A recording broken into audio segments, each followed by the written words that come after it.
ไปกินอยู่เฮือนครับผมไปกินน้ำลูกน้ำเมียอยู่เฮือนบาทนี่กินน้ำลูกน้ำเมียอยู่เฮือนไปอย่าลืมกดไลค์กดแชร์กดติดตามเพื่อเป็นกำลังใจกันต่อไปนะครับเด้อได้รับชมคลิปใหม่ๆอู้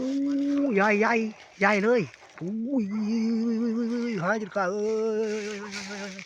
อ้ไหวไหมนั่นไหวไหมนั่นไหวไหมนั่นไหวไหมนั่นไหวไหมนั่นลงแล้วลงจับแล้วครับพี่น้องบาดจับหัวนี่จับหัวนี่หูยไม่ไหวมันนั่นน่ะโอ้คุณอ่ะมาแล้ว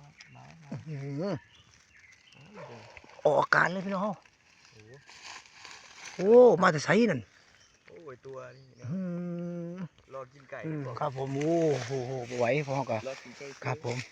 พอได้ยิงเสือลำใหม่เด้ได้ยิงเสือลำใหม่ปกเป๊กปกเป๊กไปมันก็บินหนีลงกินไก่มาอย่างลงเอาไก่มายากเลยตัวนี้ตัวอันตรายใหญ่โอ้ใหญ่เลยเมื่อกี้นี่ปักกลับบ้านเนาะอย่าลืมกดไลค์กดแชร์กดติดตามกดกระดิ่ง